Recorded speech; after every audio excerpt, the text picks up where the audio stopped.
Hello, what is up guys? Evil Duos Time here today, back with another Black Desert video. Today we're going to be taking a look at how you can prepare for the end of the Oasis event, which is happening on November 24th.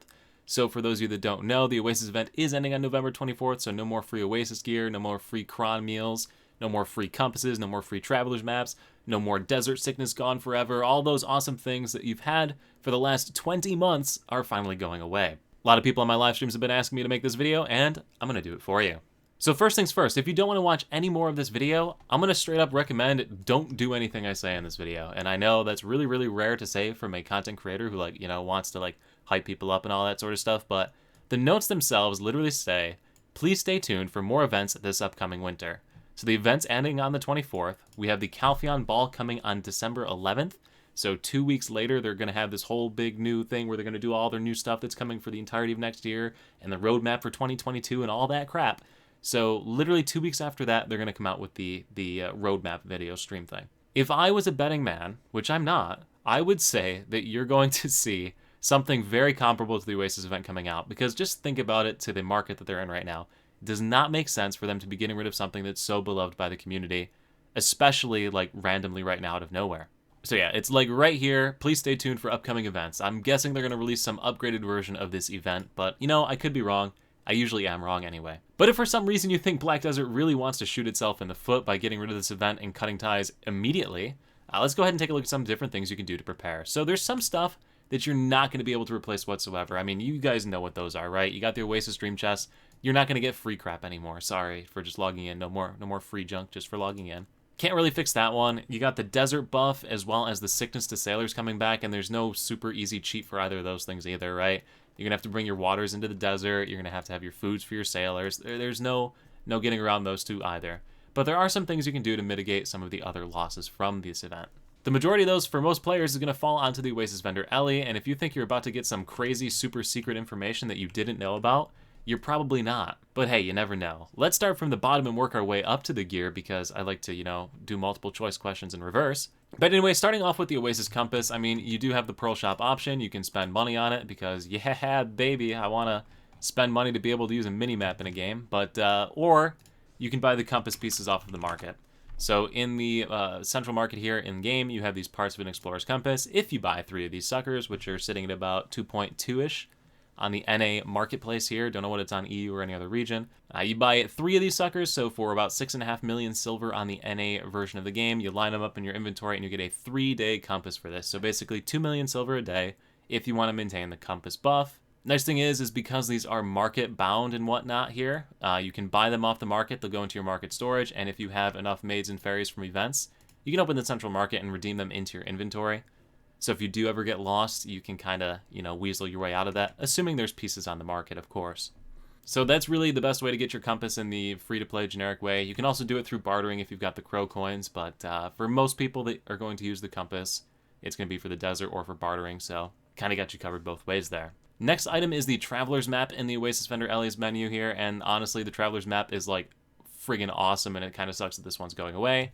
If you didn't know, that Traveler's Map stacks with the Traveler's Map that you can buy off the marketplace or find in loot. So these guys right now are going for about 1 million silver on the NA version of the game. Once again, just like the compass pieces, you can buy them if you ever get lost or stuck or whatnot. Send them to your character with the employee maid butler thing and teleport yourself out. But they have a 6-hour cooldown compared to the 3-hour one on the Oasis side.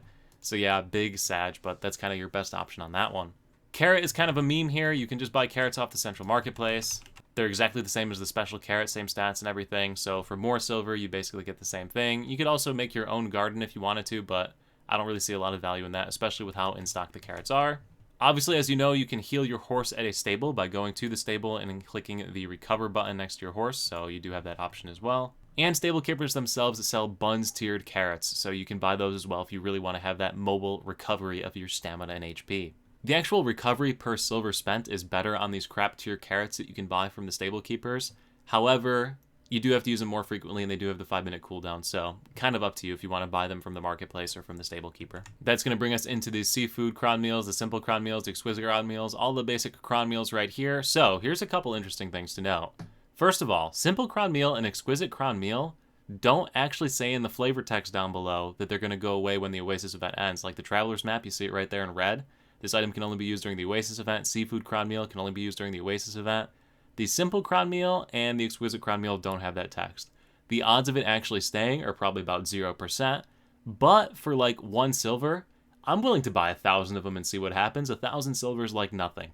Once again, don't expect it to stay. Don't say, but Evil Dous Harm told me it's going to stay, because I didn't. I just said, like, you know, I'm not a betting man, but that's a really safe bet.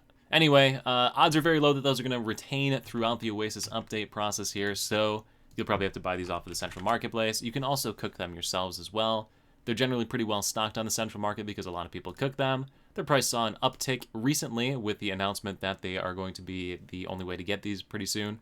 But yeah, that's going to be your new primary way to pick up those various recipes.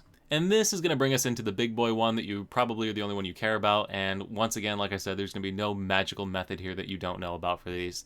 Honestly, you got a few options. You have the Naru gear that you get for playing through the story on a new character. Pretty boring, pretty lame. You have the Roaring Magical Armors, the Honorary Combatant's Gloves, the Valiant Catan's Boots, and the Rugged Valley Helmet that are obtained from playing through the story as well. So you can get those and put those on multiple characters if you played through the story before and haven't trashed that gear already. But I know a lot of people have trashed it already because you had the Oasis gear and everything was awesome. Likewise, on the weapon side, you have the Black Abyssal Weapon. Never upgrade this weapon. I know you can upgrade it to a gold tier, but if you leave it as the blue tier, you can take and trade this weapon to any weapon for any character. So you only need one of these and you can swap it between all your characters. However, if you have multiple alts, then yeah, you're going to need a bunch of these. Same thing goes really with any of this armor, any of the weapons. Now, normally I'd recommend the Roaring Magical Weapons here in the sub-weapon category for an alt because you could get them for playing their story, but I do believe that these have been removed from the game. Could be wrong, someone can correct me in the comments section, but I don't remember getting this on any of my recent playthroughs. But if you do have it sitting around, it's something to think about, maybe bring it back out of storage somewhere. Otherwise, generally speaking, you're going to be stuck with the Naru gear or the Catan weapon, I believe is the other one that you get for playing through the story on the Awakening side. I do have a video guide right here that goes through and shows you all the different quests you can do that give you this gear that I just talked about, so it tells you the name of the quest and all that there. So this is linked in the description below if you want to check it. But literally just play through the story up until like the Odalita first half region and you'll get all of the same gear. You also have the Narshalin gear that you can exchange one time on your character, so you can take a full set of Naru gear, exchange it for the Narshalin gear. Also have a video guide on this. It's not really a guide, it's part of the patch notes video that I made. It takes like 30 seconds to do, so pretty straightforward. Now that's pretty much it as far as like free stuff you can get in the game goes. You do, however, have the option to buy or upgrade green tiered gear. So like, for example, the Gruntle armor set has been a staple in the Black Desert game for like a billion years, roughly, give or take. You can pick up a tri-set of this Gruntle armor and then put an Ultimate Reform Stone inside of this to get some bonus stats out of it, and then it performs pretty well for a good portion of the content. It's not a world beater, but if you're throwing it on a boss alt, it's pretty solid. Generally pretty cheap. There's obviously none of it in stock right now because people have been buying it up. There's a lot of these different green tiered armors that you can go for though, so you can roll through them and try and find ones that you can pick up at the tri-stage. They would give you decent-ish stats, as well as gem slots to put your stuff in if you have those on your alts, although don't really recommend them on boss alts.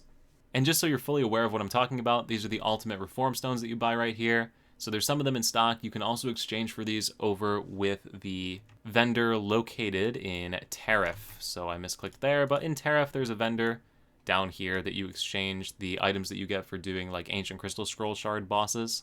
And you can get an Ultimate Reform Stone from her, basically, through some crafting and whatnot. Or once again, you can just buy them off the Central Market. Now you can do that same thing with like a Rasar weapon or with a Yuria weapon or any of the other green type weapons. I don't know, I think the one's Iron Blade. Iron Crescent Blade, yeah, that's the one for the Musa. You can do it with this Awakening weapon too. You can put this Ultimate Stone in, so also another viable option if you want to splash some cash. And guys, that's pretty much it as far as gear options that you have if you don't want to break the bank. Obviously, you could also just buy alternate sets of boss gear. If you played on other seasons, you can have your season gear.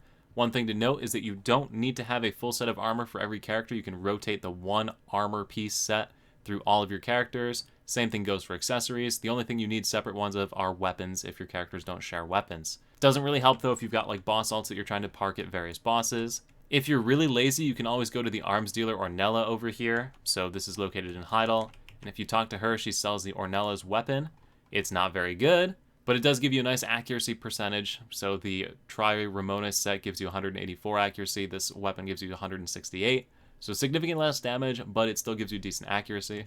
But yeah, otherwise you don't really have a ton of options as far as gearing goes for those guys. But yeah, I'm for real that time. That's all I got as far as gearing options that you have. So really not a ton of great ones looking there. It's not like you can go to another vendor and buy a full set. I mean, you can use the contribution point exchange one, but I think that's a waste of your contribution points. There's other stuff you get during the story that you could try and use if you don't really care too much about the character, but I think I've hit the majority of like the high probability ones that a lot of people can use. And generally, I think I've covered pretty much everything that's important with the Oasis event. It's been a fantastic event. We've gotten a ton of free stuff from it. It was really, really cool. It ran for 20 months. Hopefully you got the most out of it. And once again, they have the note saying that they have more stuff coming this winter. We have the big roadmap for all of 2022 coming on December 11th for this game. So we'll probably get a really good idea within the next 2 weeks or so what is going to happen. So I wouldn't get too crazy once again. Like don't go out and rush out and try and spend billions of silver on buying Grunnel armor sets for your characters, all right? I just don't see how they could go ahead and throw this away. But hey, I've been wrong way more times than I've been right, so what do you know? Anyway, guys, I do hope this video is going to help you at least a little bit or help to reassure you a little bit. If it is, let me know in the comment section below. If you think I missed something like really, really obvious that I should have mentioned, let me know in the comments below, and you know, you can call me stupid too. Feel free. But if the video did help, you know, let me know too, because I do like that positive feedback a lot more than the negative stuff. Anyway, guys, thank you so much for watching. I look forward to seeing you at the next live stream over on Twitch. It's every Saturday and Sunday at 10 a.m. Eastern Standard Time, twitch.tv/evildousarm, right here at the next YouTube video, or wherever I happen to see you. Peace.